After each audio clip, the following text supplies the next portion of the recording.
Hi! இன்னைக்கு நம்ம பார்க்க போறது ரொம்பவும் சூப்பரான ஒரு டிஷ். வித்தியாசமான என்னோட ஸ்டைல்ல செஞ்சிருக்க ஃபிஷ் சுக்கா. எல்லாமே செய்யறது தானே அப்படின்னு நினைக்காதீங்க. நான் பாறை மீன்ல செஞ்சிருக்கேன். இது எப்படி உடையாம அழகா சூப்பரா ஒரு மட்டன் பீஸ் எல்லாம் எப்படி போட்டு செய்வோமோ அது போல செய்யறது எப்படின்றத நம்ம பார்க்கலாம் வாங்க. ஆக்சுவலாக நானே எதிர்பார்க்கல இது இந்த அளவுக்கு சூப்பராக வந்திருக்குன்னு சொல்லிட்டு. வாங்க இதை எப்படி செய்யறதுன்னு பார்த்துடலாம். அதுக்கு ஒரு 2 பாறை மீன் நாங்கள் கொஞ்சம் பெரிய பாறை மீன் வாங்கினோம். அதில் இருக்கிற ஹெட்டை எடுத்துட்டோம். அதில் இருக்கிற பாடி பார்ட்ஸை நல்லா சின்ன சின்னதாக நாங்கள் கட் பண்ணிக்கிட்டோம் இந்த மாதிரி பீசஸாக. இது கூட 1 ஸ்பூன் ஆஃப் மிளகாய்த்தூள், மஞ்சத்தூள், உப்பு. மஞ்சத்தூள் 1/4 ஸ்பூன் போட்டுக்கோங்க. இது நல்லா மசாலா நல்லா பிளெண்ட் ஆகணும் அப்படின்றதுக்காக கொஞ்சமாக நாங்கள் இதில் ஆயில் சேர்த்திக்கிட்டோம். அதனால் எல்லா இடத்துலையுமே நல்லா கோட் ஆச்சு அந்த மசாலாஸ். பாருங்களேன், 1 பை 1 நான் வந்துட்டு போட்டிருக்கேன். ஏன்னா ஃபிஷ்ஷுன்றனால அங்கே இங்கே அப்படின்னு இருக்கும் நம்ம போட்டிருக்க சால்ட் அப்படி எல்லாமே. அதனால தான் எல்லா இடத்துலையுமே அந்த மசாலா படணுன்றதுக்காக நான் 1 பை 1 அதை எடுத்து மசாலாவை அப்ளை பண்ணி விட்டுருக்கேன். பாருங்கள், நீங்கள் இதை ஊற வைக்கணுன்ற அவசியமெல்லாம் இல்லைங்க. உடனே இதை பண்ணிடலாம். இன்ஸ்டண்ட்டாக செய்கிறது தான் நம்மளோட குக்கிங்கோட ஸ்பெஷாலிட்டியே சொல்லலாம். சில டிஷ்ஷஸ் அப்படி தான் நான் பண்ணிட்டுருக்கேன். இப்போ நம்ம உடனே அதை கொஞ்சமான எண்ணெயில், நிறைய எண்ணெய் வேஸ்ட் பண்ணணும்னு அவசியமே இல்லை. கொஞ்சம் எண்ணெய் ஊற்றி அதில் எல்லாத்துலேயுமே ஃபஸ்ட்டு ஒரு 6 பீசஸ் போட்டு வறுத்து எடுத்துக்கிட்டேன். எனக்கு மொத்தமாக 2 மீனில் 6 பீசஸ் வந்தது. நான் நினச்சி கூட பார்க்கல. அம்மா அவ்வளோ சூப்பராக கட் பண்ணி கொடுத்தாங்க. இந்த சூரை மீன் சொல்லுவாங்கள்ல, அந்த மீன் மாதிரியே இருந்தது. ஆக்சுவலாக என்னோடய பிளானே இது மட்டன் மாதிரியான இதில் தான் அமைப்பில் தான் பண்ணணும் அப்படின்றது தான் என் பிளான். அதுக்கு ஏற்ற மாதிரி எக்ஸாக்டாக சூப்பராக வந்தது. பாருங்கள், 2 நிமிஷம் தான். அதுக்கப்புறம் அப்படியே திருப்பி விட்டுக்கிட்டேன். இதுக்கு மொத்தமாக நீங்கள் 4 நிமிஷம் கூட இல்லை, ஒரு 3 நிமிஷம் கூட போதும் உங்களுக்கு. இப்படி அப்படின்னு திருப்பி விட்டு வதக்கி எடுத்துக்கலாம், வறுத்து எடுத்துக்கலாம். அதிகமாக வேகணும்னு அவசியம் இல்லை. ஏன்னா நம்ம பண்ண போகிற ஸ்டெப் 1 பை 1 அதிலே இது வெந்துடும். இப்போ பாருங்கள், 1 செட் ஆஃப் ஃபிஷ் போட்டதை நம்ம எடுத்துட்டோம். பார்த்திங்களா, நல்லா மசாலா இதில் கோட் ஆகிருக்கு பாருங்கள். செம்மையாக இருந்தது. பார்க்கும்போதே அப்படியே மவுத் வாட்டரிங்காக இருந்துச்சு. இப்போ நம்ம செகண்ட் செட் ஆஃப் மீனையும் வச்சுக்கலாம். பாருங்கள், பீசஸ் எவ்வளோ பெருசாக இருக்குன்னு. அப்படின்னா அந்த மீன் எந்த அளவுக்கு பெருசாக இருந்திருக்குன்னு நினச்சி பாருங்கள். ரீசெண்டாக இப்போ பாறை மீன்னாலாம் ரொம்ப பெருசாக பார்க்குறேன். முன்னாடியெல்லாம் ரொம்ப சின்னதாக தான் இருக்கும். என் தம்பி வாங்கிட்டு வர்றது செலக்டிவாக போய் வாங்கிட்டு வருவான் அவன் ஃபிஷ் வாங்குறதா இருந்தால். பாருங்கள், சூப்பராக வச்சு அழகாக அதையும் வறுத்து எடுத்துக்கிட்டாச்சு. அதே சேம் ஆயிலில் நம்ம ஒரு சின்னதாக 3 வெங்காயம் எடுத்துக்கிட்டேன். பொடி பொடியாக கட் பண்ணி அதை சேர்த்திக்கலாம். ஒரு 2 பச்சை மிளகா, அதோட ஒரு 3 காஞ்ச மிளகாய், அதில் இருக்க விதைகள் எல்லாத்தையும் எடுத்துட்டு வச்சுக்கிட்டாச்சு. ஃபஸ்ட்டு மிளகாயையும் வெங்காயத்தையும் நம்ம வதக்கி எடுத்துக்கலாம். இதுக்கு உப்பு தேவைன்னா உப்பு சேர்த்திக்கோங்க. இந்த சுக்காக்கு ஹைலைட்டான விஷயமே ஆனியன் ப்ளஸ் கருவேப்பிலை தான்.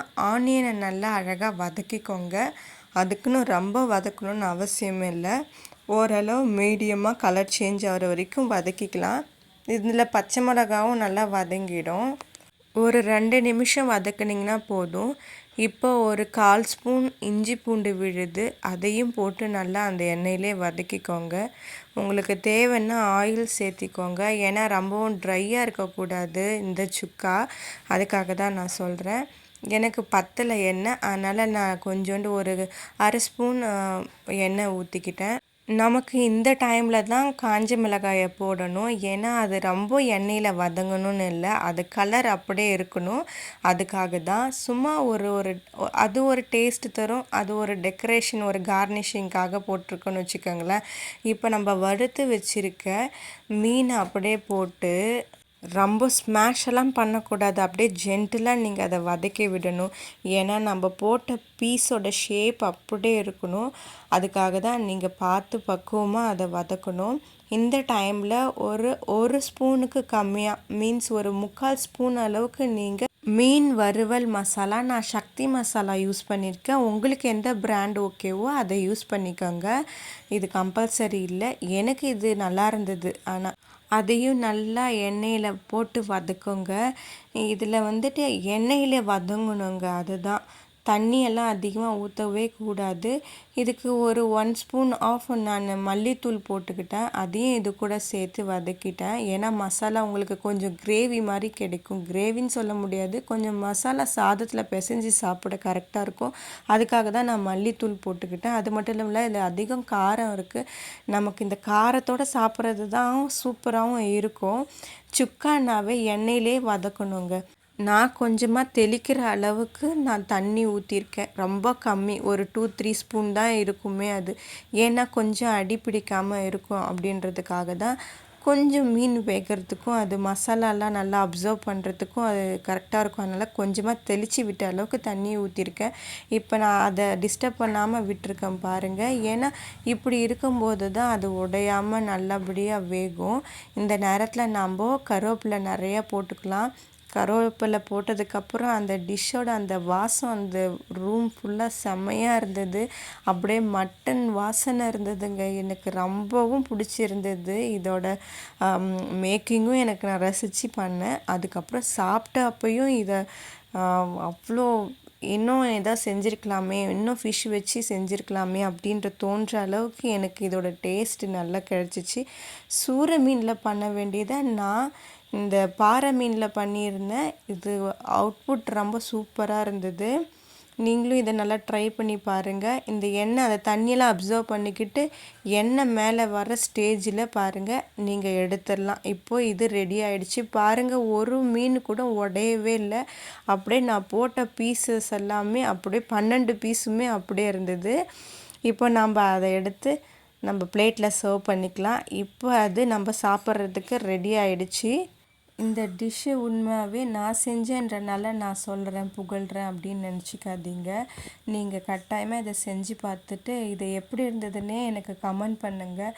நல்லா இல்லைனாலும் எனக்கு கமெண்ட் பண்ணுங்கள். ஆக்சுவலாக இது நல்லா தான் வரும். இதை டேஸ்ட்டுக்காக என் அம்மாட்ட கொஞ்சோண்டு மசாலா கொடுத்து எப்படி இருக்குன்னு சொல்லுங்கன்னு சொன்னேன். டேஸ்ட் பண்ணதில் சூப்பர்னு சொன்னாங்க. செஞ்சு முடிச்சேன்ல, அப்பயே ஒரு பிளேட்டில் போட்டு சாப்பிட்டாங்கன்னா பார்த்துக்குங்க எந்த அளவுக்கு சூப்பராக இது வந்துச்சு அப்படின்னு. ஆக்சுவலாக நான் பிளேட்டிங் பண்ணதில் எனக்கு இந்த கிளிப் ரொம்பவும் பிடிச்சிருந்தது. பாருங்களேன், அந்த மீனோட பீஸோட ஷேப் அப்படியே சூப்பராக தெரியுது. உண்மையாகவே செம்ம மவுத் வாட்டரிங்கான டிஷ்ஷுங்க. ட்ரை பண்ணி பாருங்கள், எப்படி இருந்துச்சுன்னு கமெண்ட் பண்ணுங்கள். ஹாப்பியாக இருங்க. Bye bye. Subscribe my channel.